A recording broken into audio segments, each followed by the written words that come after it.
Ella es secretaria de la mesa directiva de la Cámara de Diputados. Muy buenas noches, bienvenida, gracias por estar aquí, Laura.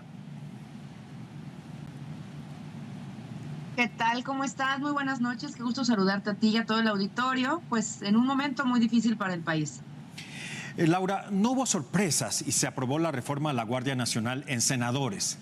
Un breve balance al respecto, por favor.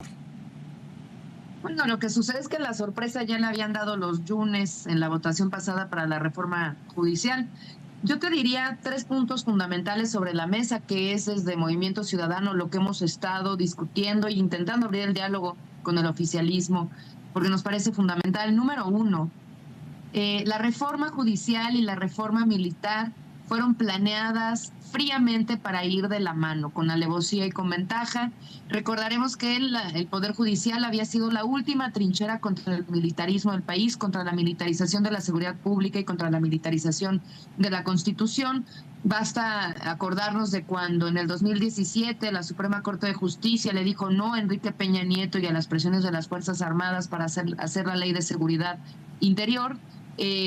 Después, en el 2013, en el 2023, le dice no a López Obrador y le echa para atrás las reformas para militarizar la Guardia Nacional, y pues se queda de carácter civil y entra todo este proceso para que fuera una transición de algunos años para que los militares salieran de las calles y regresaran a los cuarteles. Es decir, habían dejado de manera muy clara el Poder Judicial que, sin importar la ideología, el gobierno, las presiones de las Fuerzas Armadas, iban a defender la naturaleza civil del Estado mexicano.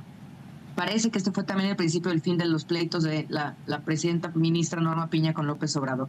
Por el otro lado, pues también preguntarnos, porque se lo hemos preguntado en muchas ocasiones a Morena, no lo ha respondido, también nos parece que de manera alevosa, ¿qué está buscando militarizar o qué no? Porque ahora resulta que militarizar no es militarizar, ahora resulta que tener familiares en el gobierno no es nepotismo, ahora resulta que meter a los militares a la seguridad pública de lleno no es hacer, es decir, que sí están buscando entonces militarizar y que no.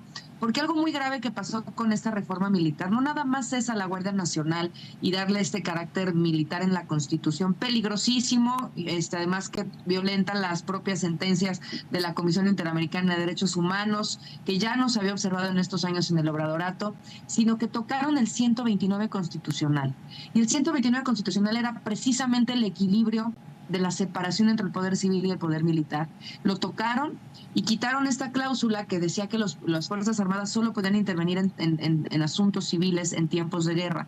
Ahora lo van a poder hacer en tiempos de paz. Esa es la modificación que hacen. Eso es lo que nos lleva a decir que están militarizando la Constitución.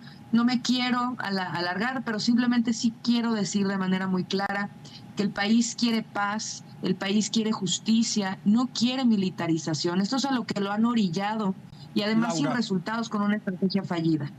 Laura, sin embargo, no sé si MC, pero en el pasado la oposición, ahora PRI y PAN por lo menos, cuando eran gobierno, apoyaban de alguna u otra manera la militarización. Claro, pero por eso desde Movimiento Ciudadano se los hemos dicho. Ha sido una estrategia fallida los últimos 3 sexenios.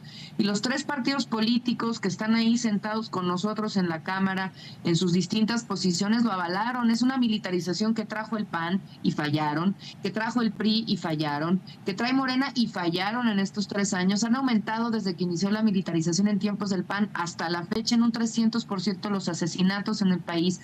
Nada más en el obradorato han aumentado el 36% de las desapariciones, es decir, personas desaparecidas, muchas de ellas en manos del Ejército y las Fuerzas Armadas. Es decir, se los hemos dicho una y otra vez, es una estrategia fallida, se equivocaron.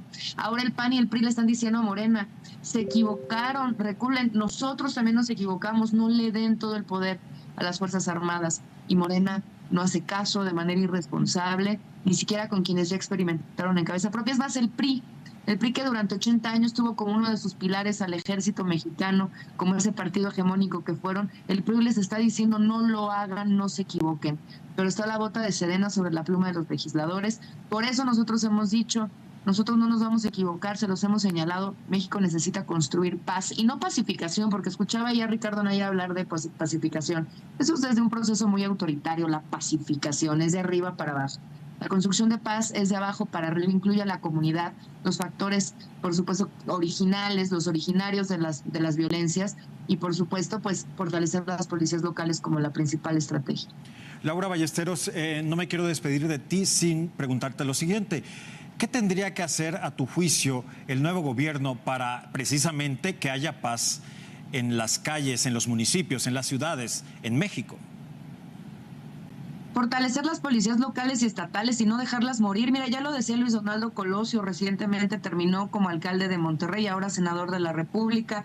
Lo dijo hace 2 días, nos dejaron morir a los alcaldes frente a esta estrategia de militarización del país, dejando famélica la inversión para las policías locales. Los dejaron solos en todo el país y por supuesto que hoy no pueden enfrentar el problema. Claro que hoy la única posibilidad que ve el gobierno es la militarización, porque no apostaron a otra cosa. Son las policías locales, una y otra vez lo vamos a repetir, es la construcción con la comunidad. Y me extraña mucho de la nueva presidenta, de la presidenta electa, que presente esta alternativa o que haya cedido a estas presiones, porque ella misma y sus equipos durante los últimos meses en campaña repitieron una y otra vez que ellos iban a sostener la estrategia de la Ciudad de México, que no fue militarista, fue de inversión a la policía local. Ellos han presumido sus resultados por la inversión en la policía local. Me extraña mucho que ahora estén distando de esa posición. Laura Ballesteros, secretaria de la mesa directiva en la Cámara de Diputados, gracias por atender nuestro llamado. Estaremos molestándote, pero mientras tanto, gracias y buenas noches. Muy buenas noches, gracias. Muchas gracias. En temas de clima, en Quintana Roo